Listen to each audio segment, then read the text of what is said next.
Yeah, no, that works great.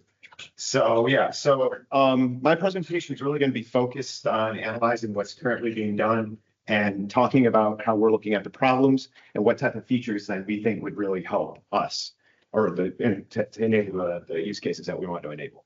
So first, and I'm glad I had it up here because so many people have asked me about it.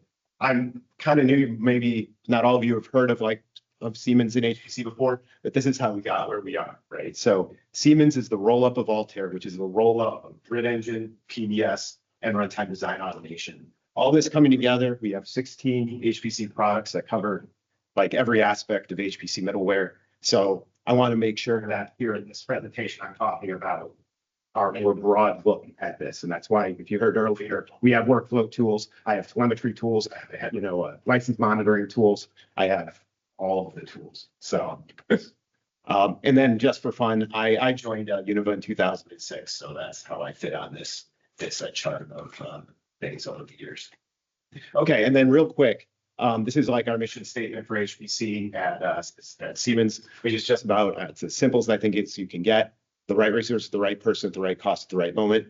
And the way we look at quantum, it's a new type of resource that's coming on. We're seeing it's coming into the HPC sites, and we want to be able to enable it using all of the tools and expertise that we have. So the first thing I want to talk really about is the work that has already been done for QRMI. You've heard quite a bit about that earlier today. There's the quick summary with the run hook, the run job hook, and the release hook at the end. So, looking at this, I think it's really great. It's vendor neutral abstraction. It's going to be very familiar to anybody who's using this. I think it'd be familiar to any admin who would be administering one of these sites. And it allows us to, enforce the reservation before dispatch.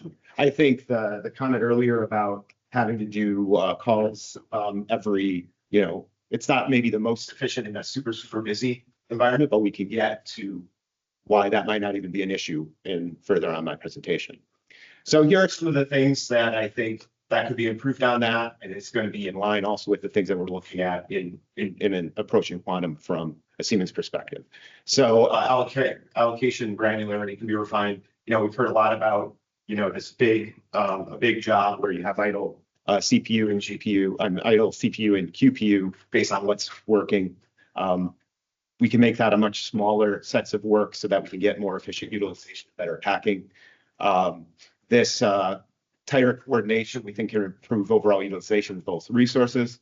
We also think there can be ways to get higher throughput and less overhead in some more tightly packed ways of distributing tasks. We really think, and we've talked about it a lot today, more metrics and capabilities coming from QPUs could really allow for a more descriptive way of requesting what is required, and also really move towards this pooling of QPUs, which is what we really think the future is going to be. If you want this at the enterprise level, you need lots of QPUs, lots of HPC, and being matching the users to those resources. So won't spend much time on this other than, we identifying this path. There is a lot of idleness, a lot of wasted resources.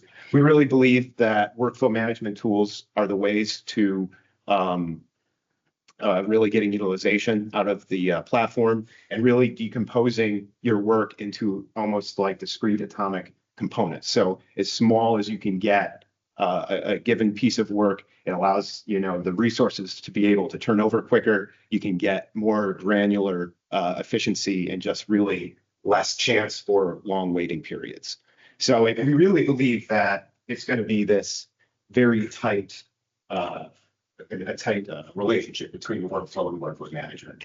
So this is a proposed type of solution that we have that we think will work really well. So we're looking at the top level workflow manager, which will be a workflow manager, which will allow you to define your pre-processing, your traditional flow, your processing, your actual QPU execution, and then your post-processing. We actually are putting in there this concept of a dynamic resource schedule, and this is something that we've used in the EDA space that we think is a really great paradigm, which allows either a user or a department to have their own policy that can be then the intermediary accepting work from their workflow tool, which will then dynamically ask based on the load, put on into an underlying workload manager, like I have these discrete sets of HPC tasks and these quantum tasks. And then that can then go and fit the actual allocation on the resources. So as the pre-processing tasks are coming in, they'll scale up the discrete HPC components, be running those, starting to generate circuits. These can then spin up the quantum. What's really great about this approach is it's a user level tool. It can run in user space, we can run it on top of any of the other workload managers. So if any of these ones that we've been talking about implemented the granularity in terms of allocating the resource, we can put this, like right on top of it.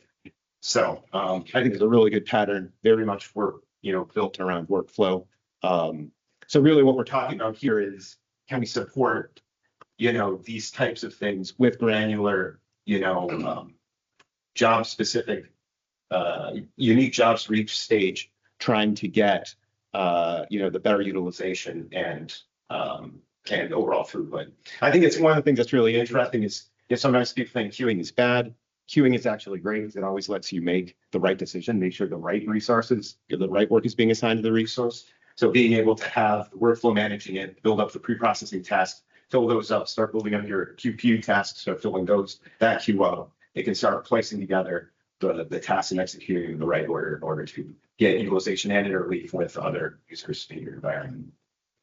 So the other way we're looking at it outside of workload management is multi-phase jobs, which is a thing that we have support for, which can be very useful. Again, I think this will work with what you guys already have in QRMI, but this allows you to have the same job with a space where it can go and add annotation, go back to the queue, have new resources being able then to run on the appropriate hardware.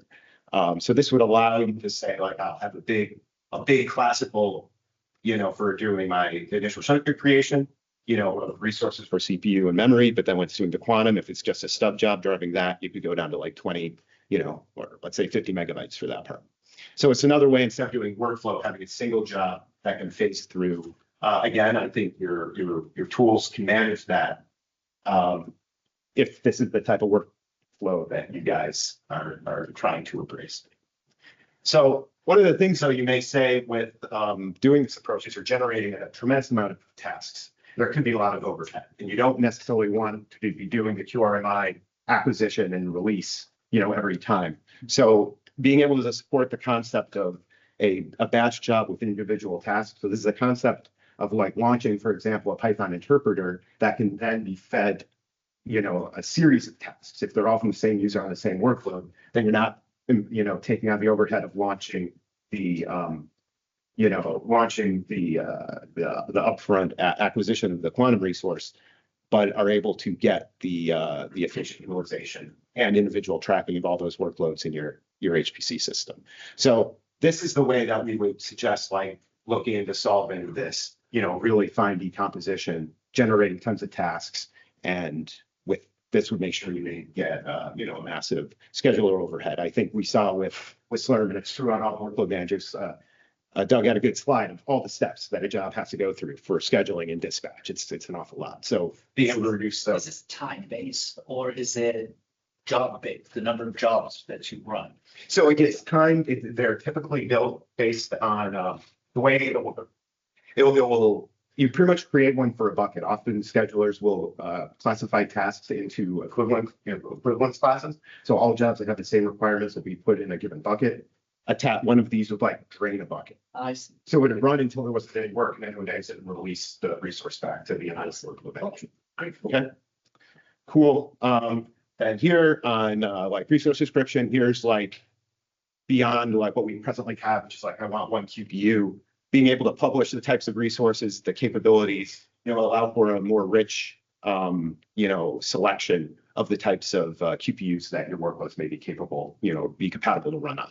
And I think this becomes really powerful when you look at pooling, where you may have a bunch of different types, different capabilities, and based on the workloads, you may be able to do one or another. So, and this is really, I'm going, I think, okay, 9:30, so that should be able to get done.